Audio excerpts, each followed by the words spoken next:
ಈ ಪ್ಯಾಕಿಂಗಲ್ಲಿ ಏನೇ ಮಾಡಿ ಲಾಸ್ಟ್ ಮಿನಿಟ್ ಶಾಪಿಂಗ್ ಎಷ್ಟೇ ಮಾಡಿದ್ರೂ ಆಗಲ್ಲ. ನಾನು ಇನ್ಸ್ಟಾಮಾರ್ಟ್ ಅವಾಗಿಂದ ಇದು ಸಂಜೆಯಿಂದ ಒಂದು 4ನೇದಾನೆ ನಾನು ತರಿಸ್ತಾ ಇರೋದು. ಒಂದೊಂದು ಬರ್ತಾನೇ ಇದೆ. ಇವಾಗೊಂದು ಬಂತು, ಜಸ್ಟ್ ಇವಾಗೊಂದು ಮುಗಿಸಿದ್ದೀನಿ. ಸೊ ಲಾಸ್ಟ್ ಮಿನಿಟ್ ಪ್ಯಾಕಿಂಗ್ ಏನು ಮಾಡಿದ್ರೂ ಮುಗಿತಾನೆ ಇಲ್ಲ. ಒಂದಾದ್ಮೇಲೊಂದು ಅದು ಬರ್ತಾನೇ ಇದೆ. ಅಕಸ್ಮಾತ್ ಟೆಂಪ್ರೇಚರ್ ಬಂದರೆ, ಅಕಸ್ಮಾತ್ ಜ್ವರ ಬಂದರೆ, ಅಕಸ್ಮಾತ್ ಗಂಟಲು ನೋವು ಬಂದರೆ ಎಲ್ಲ ಟ್ಯಾಬ್ಲೆಟ್ಗಳು ತೊಗೋತಾ ಇದ್ದೀನಿ. Let's C.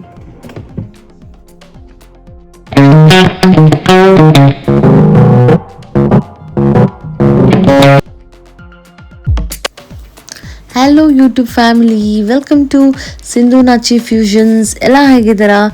ಇವತ್ತಿನ ಪ್ಯಾಕಿಂಗ್ ಏನಪ್ಪ ಅಂತ, ಎಲ್ಲಿಗೆ ಅಪ್ಪ ಅಂತ ಹೇಳಿದ್ರೆ ಶಿರಸಿ ಮತ್ತು ಸಿದ್ದಾಪುರ ಇದೆಯಲ್ಲ, ಆ ಬೆಲ್ಟಲ್ಲಿರೋ ಅಂಥ ಫಾರೆಸ್ಟ್ಗೆ ನಾವು ಹೋಗ್ತಾ ಇದ್ದೀವಿ. ಅಲ್ಲಿ ನಾವು ದೇವಸ್ಥಾನಕ್ಕೆ ಹೋಗೋಣ, ಯಾಣಕ್ಕೆ ಹೋಗೋಣ ಅಂತ ನಾವು ಅಂದ್ಕೊಂಡಿದ್ದೀವಿ. ಆದರೆ ನಾವು ಲೇಡೀಸ್ ಮತ್ತು ಮಕ್ಕಳಿರೋರು. ಆದರೆ ಇನ್ನೊಂದು ಟೀಮ್ ಬಂದುಬಿಟ್ಟು ಟ್ರಕ್ಕಿಂಗ್ ಹೋಗ್ತಾ ಇದ್ದಾರೆ. ಆ ಬೆಲ್ಟಲ್ಲಿ ಡೀಪ್ ಫಾರೆಸ್ಟ್ ಇರೋದ್ರಿಂದ ಅಲ್ಲಿ ಚೆನ್ನಾಗಿರುತ್ತೆ ಅಂತ ಹೇಳಿ ಅಲ್ಲಿಗೆ ಹೋಗ್ತಾ ಇದ್ದಾರೆ. ಸೊ ನಮ್ಮದು ಜರ್ನಿ ಹೇಗಿರುತ್ತೆ ಅನ್ನೋದನ್ನು ನಾನು ನಿಮ್ಮ ಜೊತೆ ಶೇರ್ ಮಾಡ್ತೀನಿ.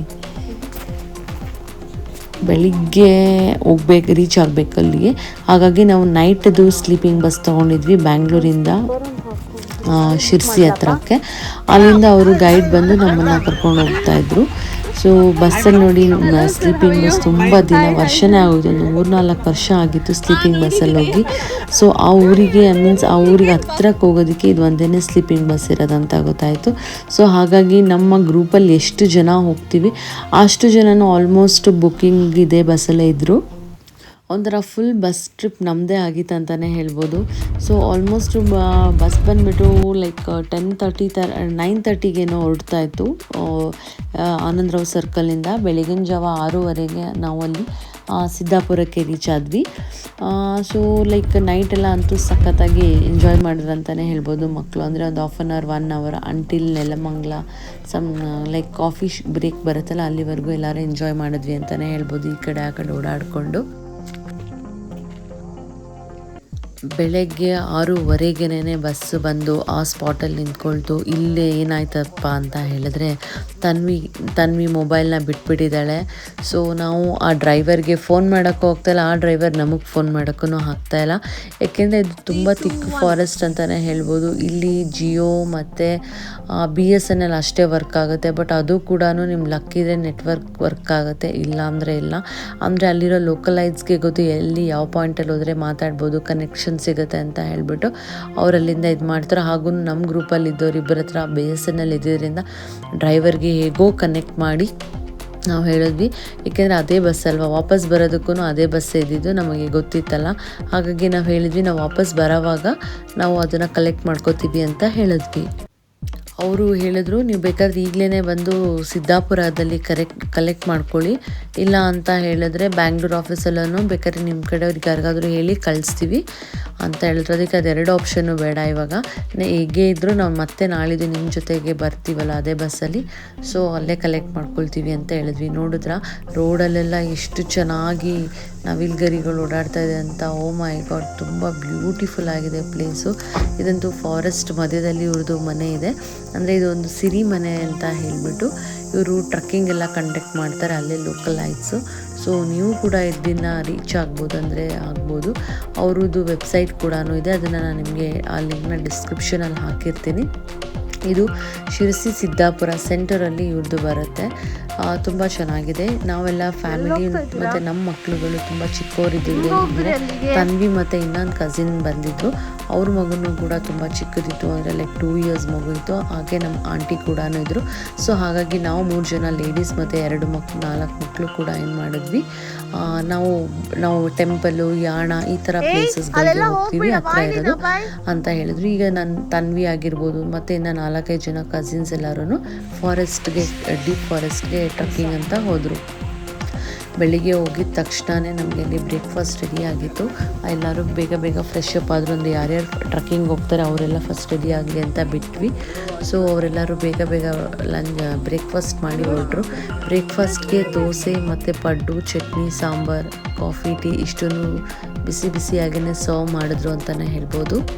ನಾನು ಆಗಲೇ ಹೇಳ್ದಂಗೆ ಎಲ್ಲರೂ ಕೂಡ ಯಾರು ಲೈಕ್ ಟ್ರಕ್ಕಿಂಗ್ ಅಂತ ಹೋಗ್ತಾರೆ ಅವ್ರದ್ದು ನೈಟ್ ಅಲ್ಲೇ ಸ್ಟೇ ಇತ್ತು. ಸೊ ಹಾಗಾಗಿ ಅವ್ರಿಗೆ ಲಂಚ್ ಎಲ್ಲನೂ ಮಾಡಿ ಒಟ್ಟಿಗೆ ಹೋಗೋಣ ಅನ್ನೋದಿತ್ತು. ಏಕೆಂದರೆ ಅವ್ರು 2 ದಿವಸ ಹೋಗೋದ್ರಿಂದ ಅವ್ರು ಅಲ್ಲೇನೇ ಈಗಲ್ಲ 2 ದಿನ ಫುಡ್ನ ಕ್ಯಾರಿ ಮಾಡೋದಂದರೆ ತುಂಬ ಕಷ್ಟ ಆಗುತ್ತಲ್ವ ಎಲ್ಲರಿಗೂ. ಹಾಗಾಗಿ ಅವ್ರು ಏನು ಮಾಡಿದ್ರು, ಮಧ್ಯಾಹ್ನ ಊಟ ಮುಗಿಸಿ ನೈಟ್ಗೆ ಮತ್ತು ನೆಕ್ಸ್ಟ್ ಡೇ ಮಾರ್ನಿಂಗಿಗೆ, ನೆಕ್ಸ್ಟ್ ಡೇ ರಾತ್ರಿಗೆ ಈ ಥರ ತೊಗೊಂಡು ಕ್ಯಾರಿ ಮಾಡೋಣ ಅಂತ ಹೇಳಿ ಆ ಥರ ಮಾಡಿ ಹೋದರು. ಸೊ ನಾನಿರೋ ಪ್ಲೇಸ್ನ ನಾನು ನಿಮ್ಮ ಜೊತೆ ಶೇರ್ ಮಾಡ್ತಾಯಿದ್ದೀನಿ ನೋಡಿ. ಎಲ್ಲ ಸುತ್ತ ಸೀನರಿ ಹೇಗಿದೆ ಅಂತ ಹೇಳ್ಬಿಟ್ಟು ತುಂಬ ಬ್ಯೂಟಿಫುಲ್ ಆಗಿದೆ. ಗ್ರೀನರಿ, ಬರೀ ಜೀರುಂಡೆ ಶಬ್ದಗಳೇ ಬರ್ತಾಯಿತ್ತು. ದುಂಬಿಗಳದ್ದು ಅನಿಬಿ ಅಂತ ಏನು ಹೇಳ್ತೀವಿ ಅದ್ರದ್ದೇ ಫುಲ್ ಸೌಂಡ್ ಇತ್ತು. ಸಖತ್ತಂದರೆ ಸಖತ್ತಾಗಿತ್ತು ಅಂತಲೇ ಹೇಳ್ಬೋದು. ಫುಲ್ ಗ್ರೀನರಿ, ಬಟ್ ನೈಟಲ್ಲಂತೂ ಫುಲ್ ಡಾರ್ಕ್ ಆಗಿತ್ತು. ನಮ್ಮ ಮನೆ ಒಂದು ಅಷ್ಟೇ ಫುಲ್ ಕಲರ್ಫುಲ್ ಆಗಿತ್ತು ಅಂತ ಹೇಳ್ಬೋದು. ಅಂದರೆ ಫುಲ್ ಸುತ್ತ ಕಾಡಿದೆ, ಕಾಡು ಮಧ್ಯದಲ್ಲಿ ಇವ್ರದ್ದು ಮನೆ ಇದೆ. ನೆಟ್ವರ್ಕೂ ಅಷ್ಟೇ ತುಂಬ ಕಷ್ಟ ಆಯಿತು. ಸೊ ಹಾಗಾಗಿ ನಾವು ಅವ್ರದ್ದೇ ವೈಫೈನ ನಾವು ಕನೆಕ್ಟ್ ಮಾಡ್ಕೊಂಡ್ವಿ. ಎಲ್ಲರೂ ನೋಡಿ ಮಕ್ಕಳೆಲ್ಲನೂ ರೆಡಿ ಆಗಿದ್ದಾರೆ. ಸೊ ನಬಾಯಿ ಮತ್ತು ಕೇತನ ಅವರಿಬ್ರಿಗೂ ಕೂಡ ಡ್ರಾಯಿಂಗ್ ಎಲ್ಲ ಮಾಡಿ ಅಂತ ಬಿಟ್ಟಿದ್ವಿ. ಇಲ್ಲಾಂದರೆ ಅವ್ರು ಓಡಾಡ್ತಾರೆ. ಬಿಸಿಲು ಅಂದರೆ ಸಿಕ್ಕಾಬಟ್ಟೆ ಬಿಸಿಲಿತ್ತು. ಹಾಗೆ ನಮ್ಮ 4 ಮಕ್ಕಳುಗಳು ಕೂಡ ಕಸಿನ್ ಎಲ್ಲರೂ ಇದ್ದಿದ್ದರಿಂದ ತನ್ವಿನೂ ಕೂಡ ಫುಲ್ಲು ಖುಷಿಯಾಗಿ ಹೋಗ್ಬಿಟ್ಲು. ಎಲ್ಲರೂ ಈಗ ಜಸ್ಟ್ 10th ಮುಗಿಸಿರೋರು, PUC ಮತ್ತು ಜಸ್ಟ್ ಇಂಜಿನಿಯರಿಂಗ್ ಮಾಡ್ತಾ ಇರೋರು. ಸೊ ಎಲ್ಲರೂ ಫುಲ್ ಟೀನೇಜರ್ಸ್ ಎಲ್ಲ ಒಂದು ಗ್ಯಾಂಗ್ ಆಯಿತು. ಸೊ ಹಾಗಾಗಿ ತನ್ವಿಗೂ ಕೂಡ ಫುಲ್ ಎನರ್ಜೆಟಿಕ್ ಆಗಿ ಟ್ರಕ್ಕಿಂಗ್ ಮಾಡಲು. ಇವರು ಕೂಡ ತನ್ವಿ ಚಿಕ್ಕಪ್ಪ ಅವರು ಕೂಡ ಜಾಯ್ನ್ ಆಗಿದ್ದರು. ಸೊ ನಚ್ಚಿ ಟ್ರಕ್ಕಿಂಗ್ ಹೋಗ್ತಾರಲ್ಲ ಅವ್ರ ಟೀಮವರು ಈ ಟ್ರಕ್ಕಿಂಗ್ನ ಕಂಡಕ್ಟ್ ಮಾಡಿದರು. ಸೊ ಹಾಗಾಗಿ ನಮ್ಮ ಫ್ಯಾಮಿಲಿ ಎಲ್ಲ ಒಬ್ಬರು ಅಂತ ಹೇಳಿ ಎಲ್ಲರೂ ಜಾಯ್ನ್ ಆದ್ವಿ. ಸೊ ಎಲ್ಲರೂ ಹೋಗ್ತಾ ಇದ್ದಾರಲ್ಲ ಅಂತೇಳಿ ನಾವು ಕೂಡ ಅವ್ರ ಜೊತೆ ಜಾಯ್ನ್ ಆದ್ವಿ. ಬಟ್ ನಾವು ಹೇಳಿದ್ವಿ ಮಕ್ಕಳಿರೋದ್ರಿಂದ ನಾವು ಬರೋಲ್ಲ, ನಾವು ಇಲ್ಲೇ ಅಕ್ಕಪಕ್ಕ ಲೋಕಲ್ ಪ್ಲೇಸಸ್ ಏನಿದೆ ಅದನ್ನು ನೋಡ್ತೀವಿ, ನೀವು ಹೋಗ್ಬಿಟ್ಟು ಬನ್ನಿ ಅಂತ ಹೇಳಿ. ಸೊ ಈ ಥರ ಟೀಮ್ ಎ, ಟೀಮ್ ಬಿ ಥರ ಪ್ಲ್ಯಾನ್ ಆಗಿತ್ತು. ಸೊ ಟೀಮ್ ಎ ಅವ್ರದ್ದಂತೂ ತುಂಬ ಟಫ್ ಆ್ಯಂಡ್ ಅಡ್ವೆಂಚರಸ್ ಆಗಿ ಇತ್ತು ಅಂತಲೇ ಹೇಳ್ಬೋದು. ಸೊ ಮಕ್ಕಳನ್ನೆಲ್ಲ ನಾನು ಕೇಳ್ತಾ ಇದ್ದೀನಿ ಹೇಗೆ ಅನಿಸ್ತದೆ ಎಕ್ಸ್ಪೀರಿಯನ್ಸು, ನೀವು ಮುಂಚೆ ಯಾವಾಗಾದರೂ ಹೋಗಿದ್ರಾ ಅಂತ. ಸೌಂಡ್ ಮ್ಯೂಟ್ ಮಾಡಿದ್ದೀನಿ, ಯಾಕೆಂದರೆ ನಾನು ಈ ಕಸಿನ್ ಇನ್ನೊಬ್ಬರು ಅವ್ರ ಕಾಲಲ್ಲಿ ಇದ್ರಲ್ಲ, ಸೊ ಹಾಗಾಗಿ ಅದು ರೆಕಾರ್ಡ್ ಆಗಿರುತ್ತೆ ಅಂತ ಹೇಳ್ಬಿಟ್ಟು ನಾನು ವಾಯ್ಸ್ನ ಮ್ಯೂಟ್ ಮಾಡಿದ್ದೀನಿ. ಸೊ ಮಕ್ಕಳೆಲ್ಲ ಹೇಳ್ತಾ ಇದ್ದಾರೆ ಇದು ಫಸ್ಟ್ ಟೈಮ್ ನಮ್ಮದು ಅಡ್ವೆಂಚರ್ಸ್ ಮಾಡ್ತಾಯಿದ್ವಿ, ಗೊತ್ತಿಲ್ಲ ಹೇಗಿರುತ್ತೋ, ಎಲ್ಲ ಚೆನ್ನಾಗಿರಲಿ, ನಮಗೆ ಸ್ವಲ್ಪ ಈಸಿಯಾಗಿರಲಿ, ನಾವು ವಿ ಆರ್ ರೆಡಿ ಅಂತ ಹೇಳಿಬಿಟ್ಟು ಎಲ್ಲರೂ ಹೇಳ್ತಾ ಇದ್ದಾರೆ. ಸೊ ಇವನ್ ನಚ್ಚಿಗೆ ನಾನು ಕೇಳ್ತಾ ಇದ್ದೆ, ಮಕ್ಕಳನ್ನೆಲ್ಲ ಕರ್ಕೊಂಡು ಹೋಗ್ತಾ ಇದ್ದೀರಾ ಫಸ್ಟ್ ಟೈಮ್ ಬೇರೆ, ಹೇಗೆ ಅಂತ. ಅಯ್ಯೋ ನನಗೆ ತುಂಬ ಟೆನ್ಷನ್ ಆಗ್ತಾಯಿದೆ, ಮಕ್ಕಳು ಹೆಂಗಿರ್ತಾರೋ ಅಲ್ಲಿ ಕಾಡಲ್ಲಿ ಮುಂದೆ ಹೋಗ್ಬೇಕು, ಹಿಂದೆ ಅಂತೂ ವಾಪಸ್ಸಂತೂ ಬರೋಕ್ಕಾಗಲ್ಲ. ಅಟ್ ಎನಿ ಕಾಸ್ಟ್ ಅವರು ಅದು ಡೆಸ್ಟಿನೇಷನ್ ಅವ್ರು ರೀಚ್ ಮಾಡಲೇಬೇಕು ಪಾಯಿಂಟ್ನ ಅಂತ ಹೇಳ್ತಾಯಿದ್ರು. ಇವರೆಲ್ಲ ನಚ್ಚಿ ಫ್ರೆಂಡ್ಸು, ಇವ್ರನ್ನೆಲ್ಲ ಕೇಳಿದೆ ಹೇಗೆ ಅನ್ಸುತ್ತೆ ಅಂತ. ಅದಕ್ಕೆ ಅವ್ರು ಹೇಳ್ತಾ ಇದ್ದಾರೆ ನಮ್ಮ ಬಗ್ಗೆ ಯೋಚನೆ ಇಲ್ಲ, ನನಗೆ ನಚಿಕೇತನ ಬಗ್ಗೆನೇ ಯೋಚನೆ ಆಗಿದೆ, ಮಕ್ಕಳನ್ನ ಹೆಂಗೆ ಕರ್ಕೊಂಡು ಹೋಗ್ತಾನೆ ಅಂತ ಹೇಳ್ತಾಯಿದ್ರು. ಬಟ್ ಮಕ್ಕಳೆಲ್ಲರೂ ಕೂಡ ಎನರ್ಜೆಟಿಕ್ ಆಗಿ ಎಲ್ಲ ಫುಲ್ ರೆಡಿ ಆಗಿದ್ರು. ಅಲ್ಲಿಗೆ ಬಂಡೆಗಳ ಮೇಲೆಲ್ಲ ಮಲ್ಕೊಬೇಕಾಗತ್ತಲ್ಲ, ಸೊ ಅದಕ್ಕೆ ಹಾಗಾಗಿ ಈ ರೀತಿ ಮ್ಯಾಟ್ ಎಲ್ಲ ತೊಗೊಂಡಿರ್ತಾರೆ, ಲೈಕ್ ಫೋಮ್ ಥರ ಇರುತ್ತೆ. ಅದು ಸ್ವಲ್ಪ ನಿಮಗೆ ಮಲಗಿದ್ರೆ ಎಲ್ಲ ಸಾಫ್ಟಾಗಿ ಇರುತ್ತೆ. ಅದರ್ವೈಸ್ ನಿಮಗೆ ಕಾಡಲ್ಲೆಲ್ಲ ಮಲಗಕ್ಕೆ ಹಿಂಸೆ ಆಗುತ್ತೆ. ಇವನ್ ನಾವು ಕೂಡ ಅದನ್ನು ತೊಗೊಂಡ್ವಿ, ಬಟ್ ಲಾಸ್ಟ್ ಮಿನಿಟಲ್ಲಿ ಅದನ್ನು ಮರ್ತ್ಬಿಟ್ಟು ಹಾಗೆ ಹೋಗಿದ್ದಾರೆ. ಇವರು ಒಂದ್ಸಲ ಸ್ಲೀಪಿಂಗ್ ಬ್ಯಾಗ್ ಎಲ್ಲ ತೊಗೋತಾರೆ, ಬಟ್ ಈಗ ಇಲ್ಲಿರೋ ವೆದರ್ಗೆ ಸ್ಲೀಪಿಂಗ್ ಬ್ಯಾಗ್ ಸೂಟಲ್ಲ ಅಂತೇಳಿ ಅದನ್ನು ತೊಗೊಳ್ಳಿಲ್ಲ. ಬಟ್ ನಾರ್ತ್ ಇಂಡಿಯಾ ಸೈಡೆಲ್ಲ ಹೋಗ್ತಾರಲ್ಲ ಸ್ಮೋಕ್ ಕಡೆ, ಅಲ್ಲೆಲ್ಲ ಟ್ರಕ್ಕಿಂಗ್ ಮಾಡೋ ಟೈಮಲ್ಲಿ ನಚ್ಚಿ ಸ್ಲೀಪಿಂಗ್ ಬ್ಯಾಗು, ಟೆಂಟು ಎಲ್ಲದನ್ನು ತೊಗೊಂಡು ಹೋಗ್ತಾರೆ. ಬಟ್ ಇಲ್ಲಿ ಜಸ್ಟ್ ಓವರ್ 1 ನೈಟ್ ಅಲ್ಲ, so but just sleeping mat ಒಂದು ತೊಗೊಂಡು ಹೋಗ್ಬಿಟ್ಟು ಎಲ್ಲ ಹೋಗ್ತೀವಿ. ಸೊ ಎಲ್ಲರೂ ಕೂಡ ಲಗೇಜ್ ಹಾಕೊಂಡು ರೆಡಿ ಆಗ್ತಾ ಇದ್ದಾರೆ ಹೋಗೋದಕ್ಕೆ. ಆಲ್ ದಿ ಬೆಸ್ಟ್ ಅಂತ ಹೇಳ್ತಾ ಇದ್ದೀನಿ. ಹಾಗೆಯೇ ಎಲ್ಲರೂ ಚೆನ್ನಾಗಿ ಸೇಫಾಗಿ ಹೋಗ್ಬಿಟ್ಟು ಬನ್ನಿ ಅಂತೆಲ್ಲ ಹೇಳ್ಬಿಟ್ಟು ಓಕೆ ಥ್ಯಾಂಕ್ ಯು ಅಂತ ಹೇಳ್ತಾ ಇದ್ದಾರೆ. ಸೊ ಇನ್ನು ಅವ್ರ ಫ್ಯಾಮಿಲಿ ಅವರು ಕೂಡ ರೆಡಿ ಆಗ್ತಾ ಇದ್ದಾರೆ. ಸೊ ನನಗೂ ಅಷ್ಟೇ ಸ್ವಲ್ಪ ಬ್ಯಾಕ್ ಪೇನ್, ನೀ ಪೇನ್ ಇಲ್ಲ ಅಂದರೆ ಹೋಗ್ಬೋದಾಗಿತ್ತು, ಬಟ್ ಫಸ್ಟ್ ಇರೋದ್ರಿಂದ ಹೋಗ್ತಾನೆ ಇರಲಿಲ್ಲ. ಸೊ ಹಾಗಾಗಿ ನಾನು ಹೇಳ್ತಾ ಇದ್ದೆ ನೆಕ್ಸ್ಟ್ ಟೈಮ್ ನಾನು ಜಾಯ್ನ್ ಆಗ್ತೀನಿ ಅಂತ ಹೇಳ್ಬಿಟ್ಟು. ನಚ್ಚಿ ಯಾವಾಗಲೂ ಹೇಳ್ತಾ ಇರ್ತಾರೆ, ನೀವು ಆಗಲ್ಲ, ಬರ್ತೀಯಾ, ಹೋಗಲ್ಲ, ನಾನಾದರೆ ಯಾರನ್ನ ಕಾಡಿಂದ ಎತ್ಕೊಂಡು ಬರೋರು ಅಂತ ಹೇಳ್ತಾ ಇರ್ತಾರೆ. ಸೊ ಯಾಕೆ ರಿಸ್ಕ್ ಕೊಡೋದು ಅಂತ ಹೇಳ್ಬಿಟ್ಟು ನಾನು ಕೂಡ ಇದುವರೆಗೂ ಒಂದ್ಸಲನೂ ಚಾನ್ಸ್ ತೊಗೊಂಡಿಲ್ಲ. ಸೊ ಐ ಫೀಲ್ ಇದೆಲ್ಲ ನೋಡಿದ್ರೆ ಫಸ್ಟ್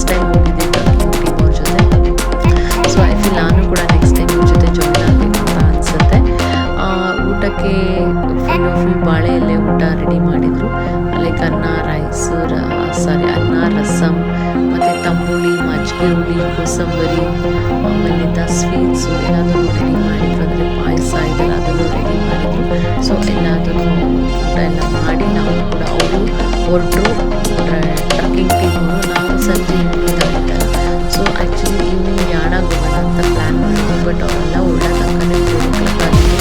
ಸೊ ಅಲ್ಲಿಂದ ಒಂದು 15 minutes ಅಂತ ಏನೋ ಆಯಿತು. ಸೊ ಹೋಗಿ ಬರೋದೆಲ್ಲ ಸುಮ್ಮನೆ ಹಿಂಸೆ ಆಗುತ್ತೆ, ಯಾಕೆ ಎಲ್ಲ ಸುಮ್ಮನೆ ಟಯರ್ಡ್ ಆಗುತ್ತೆ. ಸೊ ನೆಕ್ಸ್ಟ್ ಡೇ ಹೋಗೋಣ ಅಂತ ಹೇಳ್ಬಿಟ್ಟು ನಾವು ಅಲ್ಲೇ ಪಕ್ಕದಲ್ಲೇ ತಿರುಪತಿ, ಇದು ಚಿಕ್ಕ ತಿರುಪತಿ ಅಂತ ಹೇಳ್ತಾರಂತೆ. ಸೊ ಹಾಗಾಗಿ ಆ ತಿರುಪತಿ ದೇವಸ್ಥಾನಕ್ಕೆ ಹೋಗೋಣ ಅಂತ ಹೇಳ್ಬಿಟ್ಟು ಅಲ್ಲೇ ಹೋಗಿದ್ವಿ. ಅಲ್ಲಿ ಹೋಗ್ಬಿಟ್ಟು ಆಮೇಲೆ ಉಂಚಳ್ಳಿ ಫಾಲ್ಸ್ ಅಂತ ಇದೆ, ಪಕ್ಕದಲ್ಲೇನೆ ಇದೆ, ಅದು ಲೊಕೇಶನಲ್ಲಿ. ಸೊ ಅದೆರಡನ್ನು ಮುಗಿಸ್ಕೊಂಡು ಬಂದ್ವಿ. ಇದು ತಿರುಪತಿ ದೇವಸ್ಥಾನದ ನೆಕ್ಸ್ಟ್ ಡೇನೇ ಅಲ್ಲಿ ಜಾತ್ರೆ ಇರ್ತಿಲ್ಲ. ಅಲ್ಲಿ ದೇವಸ್ಥಾನದ ತುಂಬ ರಶ್ ಇತ್ತು, ಅಲ್ಲೆಲ್ಲ ರೆಡಿ ಮಾಡ್ಕೊಳ್ತಾ ಇದ್ರು. ಅದಾದಮೇಲೆ ಆ ದೇವಸ್ಥಾನದ ಪಕ್ಕದಲ್ಲೇ ಲೇಕ್ ಇದೆ. ಸೊ ನಾವು ಬಂದ್ವಿ. ಏನಾದರೂ ಲೇಕಲ್ಲಿ ಆಟಾಡ್ಬೋದಾ ಏನು ಅಂತ ನೋಡಿಕೊಂಡು, ಬಟ್ ಅಲ್ಲೇನು ಆಟಾಡ್ಬೋದಾಗಿತ್ತು, ಬಟ್ ನಮಗೇನು ಅಷ್ಟು ಇಷ್ಟ ಆಗಿಲ್ಲ. ಸೊ ಹಾಗಾಗಿ ಸ್ವಲ್ಪ ಕಾಲಿಗೆ ನೀರು ಇದು ಮಾಡ್ಕೊಂಡು ತಾಗಿಸ್ಕೊಂಡು ಸ್ವಲ್ಪ ತಲೆ ಮೇಲೆ ಸ್ವಲ್ಪ ನೀರನ್ನ ಪ್ರೋಕ್ಷಣೆ ಮಾಡ್ಕೊಂಡು ಅಲ್ಲಿಂದ ಹೊರಟ್ವಿ. ಸೊ ನಾವೆಲ್ಲ ಹೋಗಿದ್ವಲ್ಲ, ಒಂದು ಗ್ರೂಪ್ ಫೋಟೋ ತೆಗೊಂಡ್ರೆ ಹೆಂಗಿರುತ್ತಲ್ವ. ಸೊ ಹಾಗಾಗಿ ನಾವೆಲ್ಲ ಒಂದು ಗ್ರೂಪ್ ಫೋಟೋ ತೊಗೊಂಡು ಅಲ್ಲಿಂದ ಹೊರಟ್ವಿ. ಸೊ ತುಂಬ ಚೆನ್ನಾಗಿತ್ತು, ಒಂಥರ ಪ್ಲೆಸೆಂಟ್ ಆಗಿತ್ತು ಅಂತಲೇ ಹೇಳ್ಬೋದು ಪ್ಲೇಸು. ಅಲ್ಲಿಂದ ನೆಕ್ಸ್ಟ್ ನಾವು ಉಂಚಳ್ಳಿ ಫಾಲ್ಸ್ಗಂತ ಹೋದ್ವಿ. ಇದಂತೂ ಒಂದಷ್ಟು ದೂರ ಫುಲ್ಲು ಥಿಕ್ ಫಾರೆಸ್ಟ್ ಅಂತಾನೆ ಹೇಳ್ಬೋದು.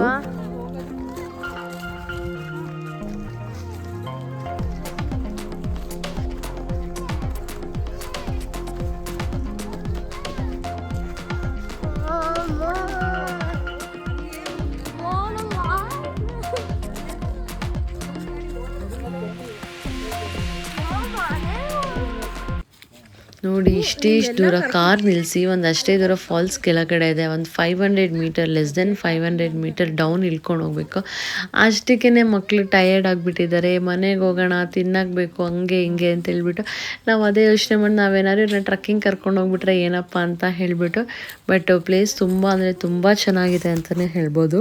ಆ ಫಾರೆಸ್ಟ್ ಮಧ್ಯದಲ್ಲಿ ನಾವು 5 ಜನ ಹೋಗ್ತಾ ಇದ್ದೀವಿ, ನಾವು 5-6 ಜನನೇ ಹೋಗ್ತಾ ಇದ್ದೀವಿ. ಫುಲ್ ಸೈಲೆಂಟ್ ಆಗಿತ್ತು, ನಮ್ಮದೇ ವಾಯ್ಸು ಫುಲ್ಲು. ಅದು ಮಂಕಿಗಳೆಲ್ಲ ನೋಡ್ಬಿಟ್ಟು ದೂರನೇ ಹೋಗ್ತಿದ್ವಿ, ಯಾರಪ್ಪ ಅವ್ರು 5-6 ಜನನೇ ಇದ್ದಾರೆ ಅಂತ ಹೇಳ್ಬಿಟ್ಟು. ಸೊ ಬರೋವಾಗ್ಲೂ ಅಷ್ಟೇ ತುಂಬ ಇದಾಗಿ ಬಂದ್ವಿ. ಅಂದರೆ ಹತ್ತಕ್ಕೆ ಒಂದು ಸೆಂಟರಲ್ಲಿ ಒಂದಷ್ಟು ತುಂಬ ಸ್ಲೋಪ್ ಇದೆ ಅಂತಲೇ ಹೇಳ್ಬೋದು. ಬೆಟರ್ ನೀವು ಇಂಥ ಪ್ಲೇಸಲ್ಲಿ ಅವರೇ ಅಲ್ಲಿ ಸ್ಟೆಪ್ಸ್ಗಳು ಹಾಕಿದ್ದಾರೆ, ಸ್ಟೆಪ್ಸ್ನ ಯೂಸ್ ಮಾಡಿ ಆವಾಗ ಚೆನ್ನಾಗಿರುತ್ತೆ. ಸೊ ನಾ ಆಗಲೇ ಹೇಳ್ದಂಗೆ ಲೇಕು ಮತ್ತು ತಿರುಪತಿದು ಚಿಕ್ಕ ತಿರುಪತಿ ದೇವಸ್ಥಾನ ಮುಗಿಸಿ ಫಸ್ಟ್ ಡೇ ನಾವು ಪಕ್ಕದಲ್ಲೇ ಇದ್ದಿದ್ದ ಲೇಕ್ ನೋಡಿ ಉಂಚಳ್ಳಿ ಫಾಲ್ಸ್ನ ನೋಡಿಕೊಂಡು ನಾವು ಮನೆಗೆ ಹೋದ್ವಿ. ಮನೆಗೆ ಆನ್ ದ ವೇ ಹೋಗ್ದ ರೋಡಲ್ಲೇ ಮಕ್ಕಳು ಫುಲ್ ಸ್ನ್ಯಾಕ್ಸ್ ಬೇಕಂತೆಲ್ಲ ಹೇಳ್ತಾಯಿದ್ರು. ಸೊ ಅಲ್ಲಿ ಕೇಕ್ ಎಲ್ಲ ತಿನ್ನಿಸಿ ಒಂದು ಸ್ವಲ್ಪ ಬಿಸ್ಕೆಟ್ಸ್ ಎಲ್ಲ ತಿನ್ನಿಸಿ ಹೊರಟ್ವಿ. ಸೊ ಇದಾಗಿತ್ತು ನನ್ನ ಫಸ್ಟ್ ಡೇ ವ್ಲಾಗು. ನಾನು ನಿಮ್ಮ ಜೊತೆ ಶೇರ್ ಮಾಡ್ತೀನಿ ನಾಳೆ ಎಲ್ಲೆಲ್ಲಿ ಹೋಗಿದ್ವಿ, ಹೇಗಿತ್ತು ಅಂತ ಹೇಳಿಬಿಟ್ಟು. ಸೊ ನೈಟಲ್ಲಿ ಅವ್ರ ಮನೇಲಿ ಡಿನ್ನರ್ಗೆ ಮಕ್ಕಳೆಲ್ಲ ಊಟಕ್ಕೆ ರೆಡಿ ಆಗೋ ಟೈಮಲ್ಲಿ ಮಕ್ಕಳೆಲ್ಲ ಆಟ ಆಡ್ತಾಯಿದ್ರು. ಸೊ ನೈಟ್ ಅಗೇನ್ ಡಿನ್ನರ್ಗೆ ಚಪಾತಿ ಮತ್ತು ಕೂಟ್ ಮಾಡಿದರು, ತುಂಬ ಚೆನ್ನಾಗಿತ್ತು. ಹೀಗಿತ್ತು ನಮ್ಮ ಡೇ 1 ವ್ಲಾಗ್ ಅಂತಲೇ ಹೇಳ್ಬೋದು. ಒಂಥರ ಡಿಫ್ರೆಂಟ್ ಆಗಿತ್ತು, ನೇಚರ್ ಮಧ್ಯ ಅಂತಲೇ ಹೇಳ್ಬೋದು. ಇದಾಗಿತ್ತು ನನ್ನ ಇವತ್ತಿನ ವ್ಲಾಗ್. ಸಬ್ಸ್ಕ್ರೈಬ್ ಆಗದೆ ನೋಡ್ತಾ ಇದ್ರೆ ಪ್ಲೀಸ್ ಸಬ್ಸ್ಕ್ರೈಬ್ ಆಗಿ, ಲೈಕ್ ಮಾಡಿ, ಶೇರ್ ಮಾಡಿ. Thanks for watching.